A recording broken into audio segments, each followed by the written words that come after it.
Hello and welcome to Tech Deals. Today we're going back to the future. Yes, that's right. This is part 3 of my History of High-End Desktops video series, where we look at the past, the present, and of course, the future. Today's video is all about my thoughts on where I think the future is going for high-end desktop computing. This includes both a possible future of dedicated HEDT systems, as well as general high-performance consumer CPUs. If you have not watched part 1 and part 2, please watch those first, or this won't make any sense at all, because I'm not going to repeat myself on a lot of explanations here. You will find those linked in the video description below. Now, without further ado, please grab a drink, grab a snack, and let's get into it.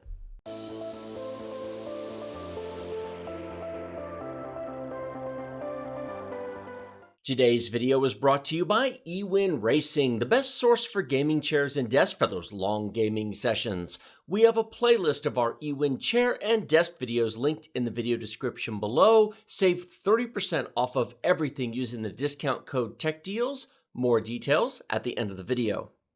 The future was supposed to have flying cars, self-drying clothes, self-tying shoelaces, and hoverboards by 2015. Alas, that was not to be. But at least we got rid of the fax machine, so there is some progress, I suppose. If you have not seen the Back to the Future movies, the previous sentence will make no sense. So shame on you for not watching one of the best movie trilogies of all time. If you have seen them, may I strongly suggest you give the Back to the Future game from Telltale Games a try. It is effectively part 4 to the movie series, being written to take place directly after part 3 and even including some of the original voice cast. When did you land this time? 9 hours and 37 minutes ago. Ouch. Anyway, my point is that predicting the future is never going to be as accurate as we'd like. After all, if we could do that, it would be boring. So everything I'm about to say should be taken with a pound of salt, or a kilogram if you're outside the United States. It will not turn out exactly as predicted. However, it won't be as far off as Back to the Future Part 2 was, because I'm not trying to guess 10 or 15 years in advance, rather just 5 years. Why not make 10-year predictions? Good question. Glad you asked. Let me answer that by taking you back to the past. Pretend today is someday in February 2013, and Intel's best current consumer CPU is the 3rd Gen Ivy Bridge i7-3770K and a Z77 motherboard chipset. AMD's best current consumer CPU is the FX 8350 with the refreshed piledriver cores. You're hearing rumors that later in 2013, Intel is going to release a new CPU based on a new microarchitecture codenamed Haswell, featuring 10% higher performance while requiring a new motherboard. Yay, progress!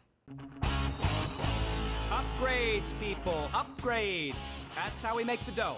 Here is an impressive chart showing just how amazing the improvement really was. All you had to do was replace your motherboard and CPU at a cost of about $500, and boom, you could expect another 3 to 5 frames per second in your favorite games. Good heavens, would you look at the time? At the same time, AMD is preparing a faster version of piledriver called FX 9590 with a 5 gigahertz clock speed. Wow! On the plus side, it technically works with existing AM3 Plus motherboards. On the downside, it has a 220 watt TDP, requires liquid cooling, costs $920, and ends up being about 10% faster for only 5 times the price. My disappointment is immeasurable, and my day is ruined.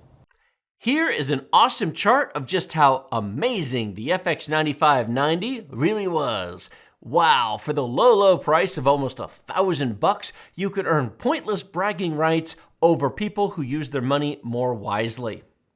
Am I laying the sarcasm on a little thick? It's intended, because back then, the future looked like more of the same year after year. From 2008 to 2016, Intel released one 4-core CPU after another with 5 to 10% performance improvement each year. Now, to be fair, the cumulative improvement from 2008 to 2016 did actually add up to a decent jump in performance, but you'd hope so after an 8-year wait. These are computers, not clock radios. Here is a chart showing that the i7 7700K is more than twice as fast as the i7 920. However, in historical terms, this is actually quite depressing. From that perspective, in 2013, what would you have predicted about 2023? Would you have guessed that 24-core consumer desktop CPUs running at 6 GHz would exist? Would you think they could provide 7 times the performance of your 2013 CPU? Now, maybe you would have, but sitting in 2013, perhaps not. If anything, the single-core gains are not nearly as dramatic as the multi-core. So clearly, 10 years from now in 2033, single-core will still suck, right? Not so fast. Let me show you a different chart. This is the 2018 i9 9900K 8-core 16-thread 5 GHz beast going up against the 2022 i9 13900K 24-core 32-thread 5.8 GHz monster.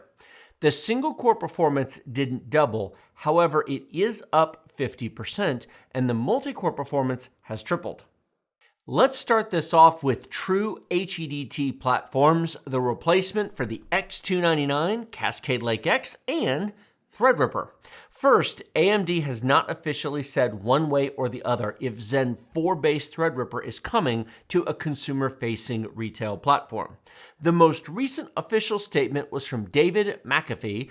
He said, and this is a direct quote, "We're not talking about a timeline for that now, but I also completely recognize that the changes and just the market dynamics with Threadripper versus Threadripper Pro that have happened over the past year or so as the entire market has just been so constrained. So we're looking at that very carefully." Those of you who have lived in the corporate world will notice the absolute lack of any actual information in that comment other than, "We have nothing to announce right now." Now, to be clear, I am not picking on David here. He cannot announce something that isn't firmed up yet and ready for public rollout, so he has to answer the question given as best he can, thus the corporate speak. He followed that comment up with another one when asked if a consumer-focused Threadripper was coming. And I quote from David, "As we look at bringing next-generation Threadripper to market, reinvigorating choice for end users who may not care about, the absolute maximum configuration of what a Threadripper can do and just offering a broader range of solutions." Allow me to translate that for you into English. David is saying that they are considering the option to do a consumer Threadripper. However, it will depend on if Intel does a consumer Sapphire Rapids, and if so, at what configuration it will be in, at what price point, and what level of performance. Those are my words. The sad reality is that AMD would probably much rather drop Threadripper completely at this point. I don't want to play with you anymore. Because demand for EPYC servers is high and far more profitable of a market. I don't think you can blame a public, for-profit, shareholder-owned, multinational... That's a lot of word salad. I don't think you can blame a public, for-profit, shareholder-owned, multinational corporation for doing whatever they think will bring them the most profit. That is, after all, literally their job. AMD brought out the Threadripper 1950X in 2017 because they were looking to sell anything and everything they could. They had almost no server presence, very little market presence in general, and it's easy to forget that in 2014, AMD was on the verge of bankruptcy. And there they are, 3 poor farmers gripped by the pangs of starvation. Still alive, still breathing, sharing a pitiful crust between them. Ryzen really was the make-or-break product for them. Today, in 2023, they don't need Threadripper. They are making profits, their stock price is sky high, and investors are way more bullish on AMD than Intel these days. Speaking of Intel, let's talk about them for a minute. Sapphire Rapids is the code name for Intel's new server and workstation CPUs. This is a real product that's already been tested and shown to close partners and demonstrated to the press in terms of slides, which everybody loves to see. It is expected to launch in the second quarter of 2023, but what is unknown is how far down the food chain Intel plans to sell Sapphire Rapids. Will we get a follow-up to the X299 platform? So far, Intel isn't saying. However, they will at least launch a competitor to Threadripper Pro, codenamed Fishhawk Falls. Who comes up with these code names anyway? So the truth is, the only thing stopping them from releasing a prosumer version that's sold at retail as a replacement to X299 is their read of the market and how many they think they can sell and at what price. Sapphire Rapids Xenon CPUs were revealed on February 15th and have up to 56 cores and 112 threads with a base clock speed of 1.9 GHz and a max boost clock of 4.8 GHz, 105 megabytes of L3 cache, and a whopping 420 watt TDP. Oh, that's hot. That's hot. There will be versions of this CPU all the way down to 6 cores for specialty markets. It is worth noting, and this does have to do with this conversation for us, that there are 2 versions of Sapphire Rapids. There's the 2000 series and the 3000 series. The 3000 series has 8-channel RAM, 112 PCI Express 5.0 lanes, and it is a multi-chip module CPU. So it really is geared for server and high-end workstation needs, not general consumer use. The 2000 series is what would likely become the next HEDT solution if Intel decides to sell one. It is a monolithic chip design, which for single users is better, featuring up to 24 cores and 48 threads, a base clock speed of 2.5 GHz, and a max boost of 4.8. 4-channel DDR5 support and 64 PCI Express 5.0 lanes are included. All of this is on a huge new socket, LGA 4677. That's how many pins it has, it's massive. Think Threadripper TR4, but bigger. However, it is possible HEDT will have a smaller socket and a reworked CPU package to reduce the size and cost and to prevent users from installing cheaper consumer HEDT CPUs into server sockets. Remember how expensive Threadripper motherboards were with their TR4 socket and 4096 pins? That's the issue. Those were big and expensive, and the LGA 2066 socket for Skylake X and Cascade Lake X was cheaper to produce, and generally the boards cost about $100 less than Threadripper boards did. Hopefully the pin count does get reduced because for our purposes, a nearly 5,000 pin socket is overkill. If you'd like an idea of what to expect from a possible Sapphire Rapids HEDT CPU, it uses the Golden Cove cores found in Alder Lake, 12th gen. So for those of you who are unhappy with only 8 P cores on modern Intel consumer CPUs, you'll be able to get up to 24 of them on a future i9 whatever it's called from Sapphire Rapids, minus whatever improvements were made from Alder Lake to Raptor Lake, minus the high clock speed boosts, minus the high RAM speed support, because quad-channel high-speed RAM is hard to do. That was a lot of numbers and names, but I've got a few more for you before we get to my take on all of this. Emerald Rapids is Intel's code name for the replacement to Sapphire Rapids. It's a refresh using Raptor Cove cores and adding a few other items such as TDX support, DDR5 5600 official support, and upgrading the PCI Express lanes from 64 to 80 per monolithic chip. That might actually be the biggest upgrade of them all. After that, we'll get Granite Rapids, which moves to a new socket with an absolutely ridiculous 7,529 pins. Seriously, here's a picture of it. Naturally called LGA 7529. Say that 3 times fast. It is 1.7x larger than LGA 4677, which also doesn't roll off the tongue, and it's expected to provide 128 cores on a single CPU from Intel for the first time. To put it another way, the CPU is longer and wider than a deck of playing cards, and it is almost as large as an iPhone 13 mini. I can't think of any way to describe this other than it'll be expensive. But Intel appears to be going all in on massive CPUs and core counts to compete with AMD. The server space is, after all, where the real money is. If that's not enough, Intel has not forgotten about their E-cores. They have another version of their Xenon CPU called Sierra Forest coming out next year featuring 100% E-cores, and it is expected to have at least 330 cores on a single CPU at launch, with more to follow. Finally, 2025 should bring with it Diamond Rapids and new Lion Cove cores, along with an increase to at least 144 P-cores, no E-cores on that chip, and 288 megabytes of L3 cache, which is nearly triple the L3 cache of Sapphire Rapids. DDR5 7200 official support, and 128 PCI Express 6.0 lanes. Now, if that sounds absolutely absurd, keep in mind that to develop these products takes years, so the sockets and basic design already exist. What is lacking is volume production and bug fixes. Neither of those is a minor feat, however, that is why we know so many of these specs years in advance. How much, if any of that, filters down to a prosumer retail HEDT platform remains to be seen.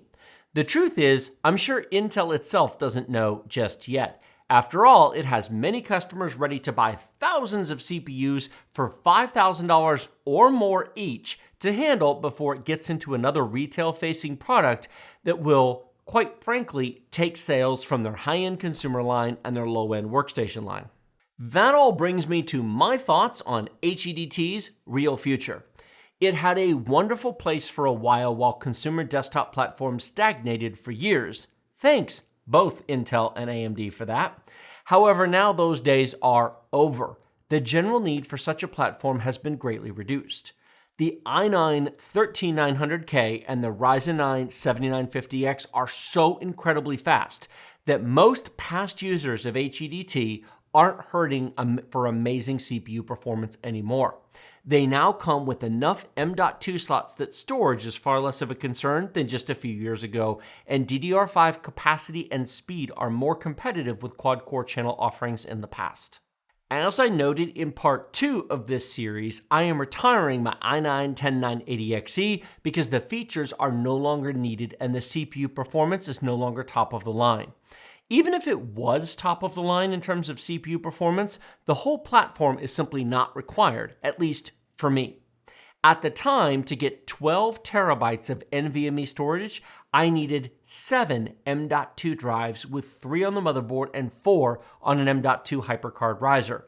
Today, I can get 20 terabytes of NVMe storage for similar money that cost back then on 5 M.2 slots right on the board of an i9 13900K based PC. At the time, to get 128 gigabytes of RAM, I needed 8 DIMMs in quad channel configuration, which is what's installed in here right now. Today, I can get 128 gigabytes of RAM on 4 DIMMs, and with DDR5 6000, the performance is better for desktop applications in general. It even costs less than it did back then. I remember paying $1,000 for a quad channel 128 gigabyte RAM kit back in the day. Now, 128 gigabytes of DDR5 6000 is about $650, and it has RGB to boot. To be fair, some people do need the PCI Express lanes for things besides storage. However, that market is not huge, and it's only a subset of all HEDT users. Some HEDT buyers wanted the CPU cores, some wanted more RAM slots, some wanted more storage, and some wanted the PCI Express lanes for GPUs or RAID storage cards for more advanced uses. That last group is feeling the pain the most right now. However, let me ask you all a serious question.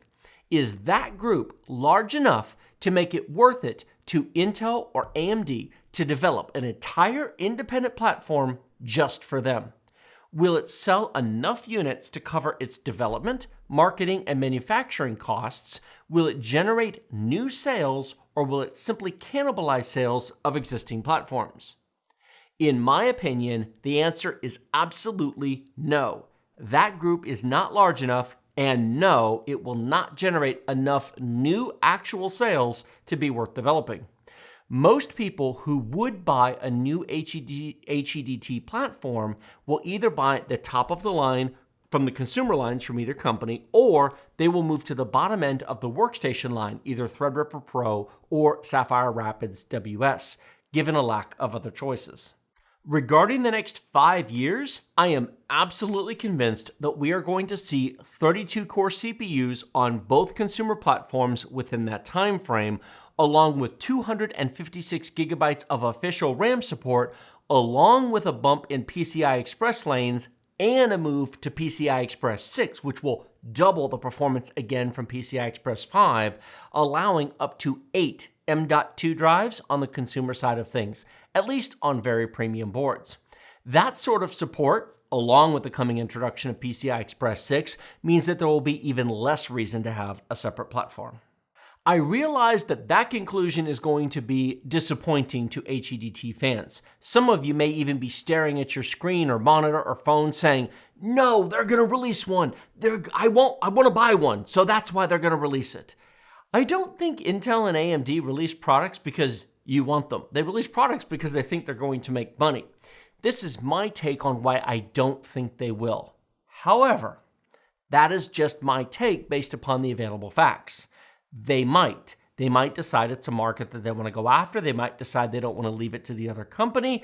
And they might decide that they end up with enough extra chips or enough extra development time that they can squeeze the product in between main launches.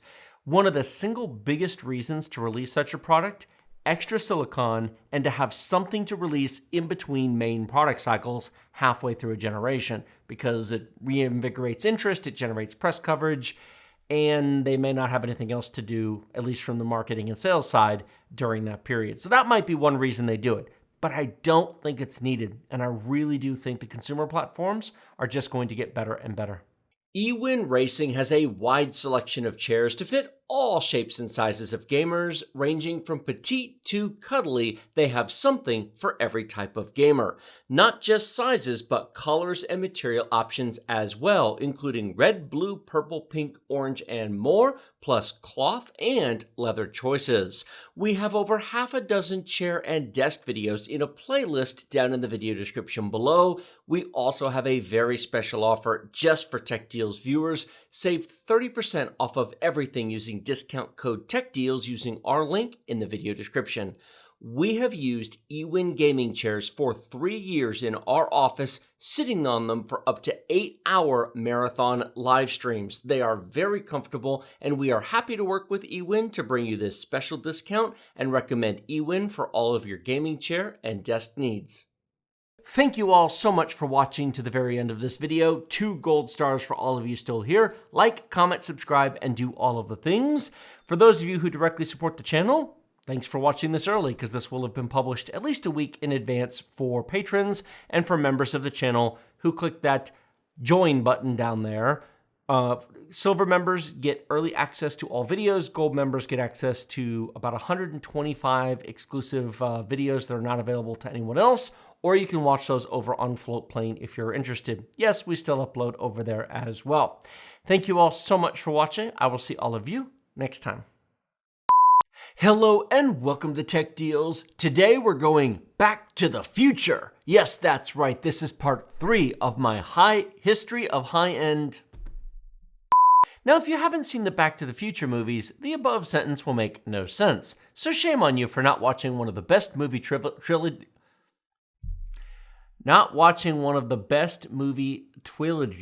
of all time. Be very, very quiet.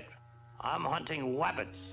We're not talking about a timeline for that now, but I also completely recognize that the changes and just the market dynamics with Threadripper versus Threadripper Pro that have happened over the past year, God, I hate corporate speak, that have happened over the past year, so was the entire market. I kid you not, I actually copy-pasted this from his actual statement. So as the entire market has just been so constrained, we're looking at that. God, I hate corporate speak. Today in 2023, they don't need Threadripper. They are making profits, their stock price is sky high, and investors are way more bullish. Screw it, we'll go all the way back. Part 28, take 2. At the time, to get 128 gigabytes of RAM, which is what's currently installed in here, I needed 8 DIMMs in quad channel. Today, I can get 128 gigabytes of RAM on 4 DIMMs, and with DDR5 6000 performance, the performance...